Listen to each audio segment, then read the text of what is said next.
ना दी एटमोसफेयर, उसकी हमने कल 4 लेयर्स पढ़ ली थी। सबसे पहली होती है ट्रोपोस्फेयर, फिर होती है स्ट्रेटोस्फेयर, मीजोस्फेयर और thermosphere. Chapter number 14, chapter number 14 दी एटमोसफेयर। कल जो हमने डिस्कस किया था वो इसकी 4 लेयर्स थी। सबसे पहली होती है ट्रोपोस्फेयर जो सबसे नीचे होती है, उसके बाद स्ट्रेटोस्फेयर, फिर मीजोस्फेयर और थर्मोस्फेयर। थर्मोस्फेयर जो होती है वो सबसे ऊपर होती है, इसमें टेम्परेचर इंक्रीज करता है, इसलिए इसका नाम थर्मो से रखा है। थर्मो का मतलब होता है टेम्परेचर। ठीक है, तो आज हमने जो डिस्कस करनी है वो है ट्रोपोस्फेयर, सबसे नीचे वाली लेयर जिसपे हम रह रहे हैं। ठीक है, ये कौन सी लेयर है जहाँ पे हम रहते हैं? ट्रोपोस्फेयर। तो पेज नंबर 120 खोलो आप लोग, ट्रोपोस्फेयर वाला। Major constituent of troposphere are nitrogen and oxygen gas. यहाँ पे नाइट्रोजन और ऑक्सीजन गैस सबसे ज्यादा होती है, और टू गैसेस जो हैं वो क्या करती हैं? 99% ऑफ अर्थ एटमोसफेयर को बनाती हैं।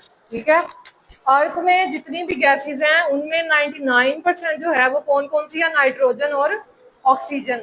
लेकिन सबसे ज्यादा कौन सी लेयर में है? जो सबसे नीचे है, जिसका नाम क्या है? ट्रोपोस्फेयर।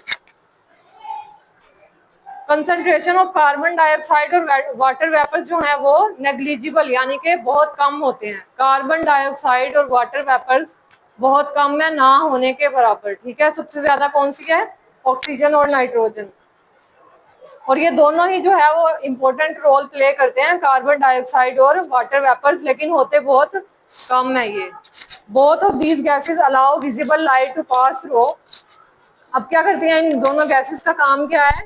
ये नाइट्रोजन और ऑक्सीजन की बात कर रहे हैं, विजिबल लाइट को पास करवाती हैं ये। ठीक है, तो इससे क्या होता है? हमें नजर आता है। But infrared radiation emitted by the earth surface, लेकिन ये जो रेज होती हैं ये इंफ्रारेड रेडिएशन जो अर्थ सरफेस छोड़ रही है, ठीक है, अर्थ सरफेस रिलीज करती है इंफ्रारेड रेडिएशंस। इसको कौन ऑब्जॉर्व कर रहा है? नाइट्रोजन और ऑक्सीजन जो है वो इधर ऑब्जॉर्व हो जाती हैं infrared radiation of earth surface पे। ठीक है, ऑक्सीजन और नाइट्रोजन की बात करें। As a concentration of gas decrease gradually with increase of altitude, जैसे जैसे हम ऊपर जाते जाएंगे, ठीक है, ये स्काई है ना, जैसे जैसे ये अर्थ है तो ऊपर जाएंगे तो गैसेस कम हो जाएंगी। इसी वजह से जब हम लोग अबव द स्काई जाते हैं तो ऑक्सीजन खत्म हो जाती है। ठीक है, corresponding temperature decrease at rate of 6 degree Celsius पर किलोमीटर। लेकिन हम लोग इधर से 6 किलोमीटर जो है वो अबव जाएं तो टेम्परेचर क्या होता है? कम होता है। नीचे क्या है? ज्यादा। थोड़ा सा ऊपर जाएंगे तो कम है, फिर से ऊपर जाएंगे तो फिर से ज्यादा हो जाएगा।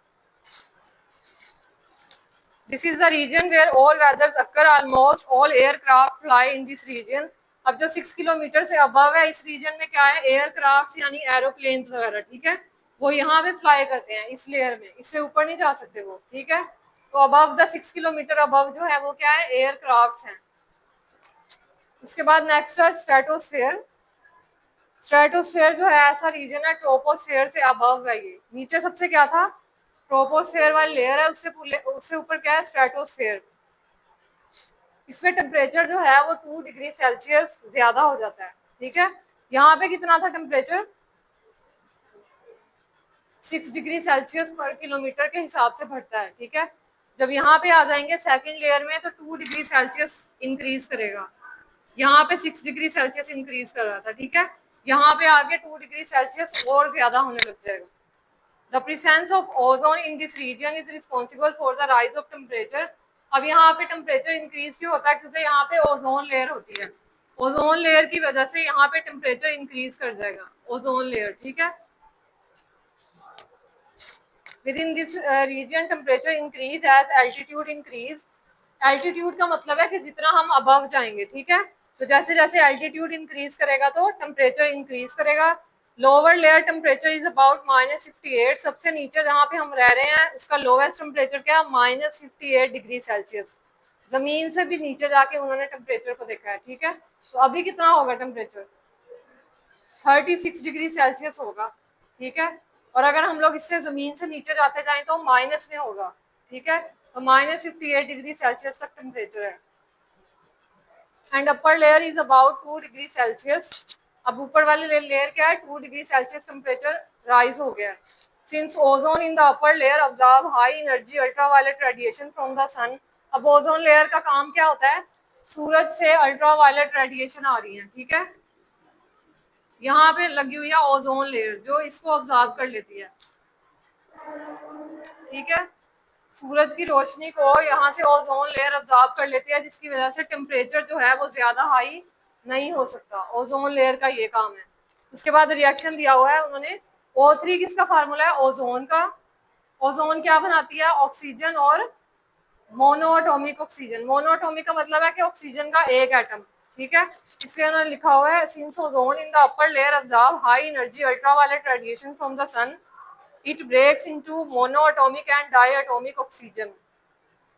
उसके बाद next page 121, the mid stratosphere has less UV light passing through it. अब मिड में आए तो स्ट्रेटोस्फेयर की अभी बात कर रहे हैं। ये स्ट्रेटोस्फेयर की लेयर है, इसके अगर दरमियान में आए, ठीक है, तो इसकी बात करें कि यहाँ पे यूवी लाइट जो है वो ज्यादा पास होंगी, ठीक है। यूवी लाइट कौन सी है, जो सन से आ रही है, ठीक है, वो कौन सी लाइट है, यूवी लाइट। तो मिड ऑफ द स्ट्रेटोस्फेयर पास हो जाती है अल्ट्रावायलेट रेडिएशन, पास होके नीचे आ जाती हैं। Here oxygen and monoatomic oxygen recombine to form ozone. जब यहाँ तक यूवी रेडिएशन आएंगी तो ऑक्सीजन जो होती है यहाँ पे ऑक्सीजन के साथ मिलके फिर से ओजोन लेयर बना देती है, जिससे वो दोबारा से नीचे नहीं आ सकते। अब इसमें एक कंसेप्ट था कि ओजोन लेयर हमें किससे बचाती है, अल्ट्रावायलेट रेडिएशन से, जो टेम्परेचर को इंक्रीज करता है। पहले तो ओजोन लेयर यहाँ थी, लेकिन मिड ऑफ स्ट्रेटोस्फेयर के भी यहाँ तक भी यूवी रेज आ जाती हैं, जिसकी वजह से ऑक्सीजन जो है वो मोनोएटॉमिक ऑक्सीजन के साथ मिलके फिर से ओजोन लेयर बनाती है, जिससे फर्दर टेम्परेचर इंक्रीज नहीं करता। Thus ozone layer exist in mid stratosphere. अब यहाँ पे क्या था, O3 जो है वो ब्रेक होके O2 और ऑक्सीजन बना रहा था, ठीक है। नेक्स्ट पेज पे आप लोग देखो, O2 और ऑक्सीजन मिलके ओजोन लेयर बना रहा है मिड ऑफ स्ट्रेटोस्फेयर के। The lowest stratosphere receive very low UV radiation. Mid में क्या है, यूवी रेडिएशन ली। अब जो इधर इसकी लेयर है, इस पे क्या है, कम यूवी रेज आएंगी, ठीक है, ओजोन लेयर की वजह से। The monoatomic oxygen is not found here and ozone is not formed here।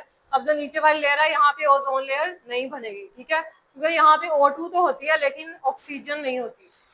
Oxygen का मोनोएटॉमिक एटम नहीं है, जब O2 है और O नहीं है तो O2 O के साथ मिलकर ही ओजोन बनाएगी ना, तो O ही नहीं है तो O2 ही रहेगी, सिर्फ ऑक्सीजन जो हम लोग इनहेल करते हैं, ठीक है। तो ये आप लोगों ने कल करके आने हैं ट्रोपोस्फेयर, और कल हमने पढ़ना है पोल्यूटेंट्स।